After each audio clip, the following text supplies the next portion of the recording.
मुख्यमंत्री एकनाथ शिंदे यांच्याशी आमच्या प्रतिनिधींनी संवाद साधलेला आहे। ते शोभायात्रेमध्ये सहभागी झाले तेव्हा बघूया।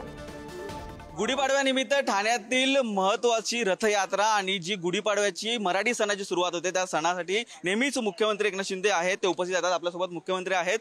सर काय सांगाल, हा जो आनंद आहे ठाण्यातील, हा शोभायात्रा आहे त्याला सुरुवात झालेली आहे आणि कशा प्रकारे आनंद हा संपूर्ण गुढीपाडव्याची शोभायात्रा दरवर्षीप्रमाणे कोपिनेश्वर मंदिर न्यास ट्रस्टच्या वतीने आयोजित केली जाते। आज आपण पाहतोय की सर्वजण यामध्ये सहभागी झालेले आहेत। मी पाडव्याच्या मराठी नववर्षाच्या महाराष्ट्रातल्या तमाम जनतेला मनापासून शुभेच्छा देतो। त्यांना हे नवीन वर्ष सुखाचं, समृद्धीचं, आनंदाचं आणि आरोग्याचं जावं अशा प्रकारच्या खूप खूप शुभेच्छा। आणि यामध्ये ही जी काही शोभायात्रा आहे यामध्ये सर्व घटक सामील होतात। रस्त्याच्या दुतर्फा ठाणेकर त्याचं स्वागत करत असतात, चित्ररथ असतात। या चित्ररथाच्या माध्यमातून देखील समाजाला संदेश आणि समाज प्रबोधनाचं काम देखील त्या माध्यमातून केलं जातं। असा आगळा वेगळा एक वैशिष्ट्यपूर्ण हा कार्यक्रम आहे आणि म्हणून मी सगळ्यांनाच पुन्हा एकदा शुभेच्छा देतो। आजचा हा दिवस प्रभू रामचंद्राने रावणावर मिळवलेला विजय म्हणून आपण साजरा करतो। पाडवा आता या देशात देखील 4 जूनला असाच गुढीपाडवा विजयाचा, सगळीकडे विजयाची गुढ्या उभारून साजरा केला जाईल। पाहायचं झालं तर या ठिकाणी आज गुढीपाडव्याची गुढी उभी राहते। येत्या काळामध्ये कशा प्रकारे विजयाची गुढी आपल्याला पाहायला मिळेल? विजयाची कालपासून महाराष्ट्रामध्ये सुरुवात झाली। प्रचाराचा नारळ फुटला आणि मोदीजी आले होते। हजारो लाखो लोक त्या ठिकाणी मोदीजींवर प्रेम करणारे, महायुतीवर प्रेम करणारे सर्व लोक होते आणि सगळीकडेच असंच वातावरण जल्लोषाचं, उत्साहाचं आहे। आणि महाराष्ट्रामध्ये मोठ्या प्रमाणावर या ठिकाणी खासदार निवडून जातील आणि मोदीजींचे हात बळकट करतील। मोदीजी पुन्हा एकदा या देशाचे प्रधानमंत्री होतील। शुभेच्छा तुम्हाला पाडव्याच्या। सर काल व्यासपीठावरून पाहिलं या ठिकाणी जे हिंदुत्व जपणारे लोक आहेत ते आमच्या सोबत आहेत, त्यामुळे नरेंद्र मोदींनी देखील तुमचं धन्यवाद आहे ते त्या ठिकाणी व्यासपीठावरून व्यक्त केलेलं, काय सांगाल? त्याचा मला अभिमान आहे की बाळासाहेबांचे विचार घेऊन आम्ही पुढे जातोय आणि म्हणून बाळासाहेबांचे विचार पुढे घेऊन जाणारा एकनाथ शिंदे आपल्या सहकाऱ्यांना सोबत घेऊन या राज्यामध्ये कारभार करतोय। अशा प्रकारचा उल्लेख मोदी साहेबांनी करणं माझ्यासाठी अभिमानास्पद आहे आणि म्हणून मी त्यांना कालच धन्यवाद दिलेले आहेत, त्यांचे आभारही मानतो। शेवटी विचार आणि जे काही आचार आहेत हे बाळासाहेबांचे विचार आणि आचार आम्ही पुढे घेऊन जातो।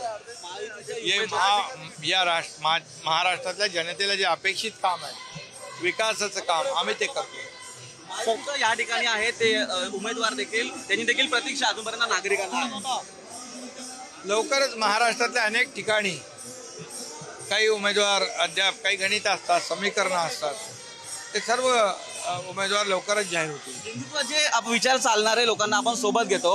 आज देखील दादरला शिवतीर्थावरून घोषणा होणार आहे, काय वाटतं मनसेसोबत आपल्यासोबत येईल का? आणि या ठिकाणी हिंदुत्वाचे विचार आपण सर्व एकत्र घेऊन पुढे जाणार? त्यांनी त्यांच्या भावना व्यक्त केलेल्या आहेत, त्यामुळे मी त्यांनाही पाडव्याच्या खूप खूप शुभेच्छा देतो। तर आमचे प्रतिनिधी निखिल चव्हाण यांनी मुख्यमंत्र्यांशी संवाद साधला, आपण बघितलं। यानंतर आपण डोंबिवलीमध्ये जाऊयात, कारण तिथे खासदार श्रीकांत शिंदे शोभायात्रेत सहभागी झाले आणि आमचे प्रतिनिधी श्रेयस सावंत यांनी त्यांच्या भावना जाणून घेतल्या, बघूया। तरी परंपरा आहे जी तुम्ही नेहमी जोपासता, तुम्ही नेहमी इथं पालखी आता आहे, काय सांगाल आनंदाबद्दल? सर्वप्रथम मी सर्वांना या हिंदू नववर्षाच्या खूप खूप शुभेच्छा देतो आणि ही नववर्ष स्वागत यात्रेची परंपरा गेले 26 वर्ष जे आहे हे गणेश मंदिर संस्था जी आहे ती पार पाडते। गणेश मंदिराचे ह्या वर्षी 100 वर्ष पूर्ण झालेले आहेत। शताब्दी महोत्सव जो आहे तो या ठिकाणी आपण साजरा करतोय आणि गेली 10 वर्ष मला या स्वागत यात्रेमध्ये येण्याचा मान मिळतोय, सहभागी होण्याचा मान या ठिकाणी मिळतोय आणि एकही वर्ष जे आहे ते मला वाटतं कोविडचं एक सोडलं की बाकी अनेक वर्ष ही स्वागत यात्रा जी आहे ती अशीच सुरू आहे। त्याचा उत्साह वर्षानुवर्ष जो आहे तो शुभेच्छा तुम्हाला। वर्षानुवर्ष जो आहे तो वाढत चाललेला आहे आणि आजही जर पाहिलं की मोठ्या संख्येमध्ये लोक जे आहेत या स्वागत यात्रेमध्ये उपस्थित झालेले आहेत. पण आपण नेहमी गुढी उभारतो, या आपल्या महाराष्ट्रासाठी कोणती गुढी तुम्ही उभारणार आहात? आज जरी गुढीपाडवा असला, आज सगळे लोक जे आहेत हे नववर्षाची गुढी जी आहे त्या ठिकाणी उभारत आहेत. येणाऱ्या 4 तारखेला पुन्हा एकदा महायुतीच्या विजयाची गुढी जी आहे या महाराष्ट्रामध्ये उभारली जाईल. सर, दरवर्षी तुम्ही सगळे लोक एकत्र दिसता, कोणताही पक्षपात या गुढीपाडव्याच्या दिवशी नसतो. हाच करता अभिमान वाटतो आपण महाराष्ट्रातले आहोत, आपण इकडचे खासदार आहोत, जिथे कोणी पक्षपात न करता गुढीपाडव्यासाठी एकत्र येतात. नक्की सगळेच हे नववर्ष स्वागत यात्रेचं आणि आपल्या सणांचं हे महत्त्व आहे. सण जेव्हा असतात तेव्हा आपण पक्षभेद जो आहे तो विसरून बाजूला ठेवून सगळे लोक जे आहेत, ऑपोजिशनचे पण असतील, सत्ताधारी असतील, एकमेकांचे विरोधक असतील, हे सगळे एकत्र येऊन जे आहेत हा नववर्ष स्वागत यात्रेमध्ये सहभागी होतात. आणि दरवर्षाची ही परंपरा आहे, आपली संस्कृती आहे महाराष्ट्राची. मला वाटतं महाराष्ट्राची संस्कृतीने आपल्याला ह्या सगळ्या गोष्टी ज्या आहेत ह्या शिकवलेल्या आहेत.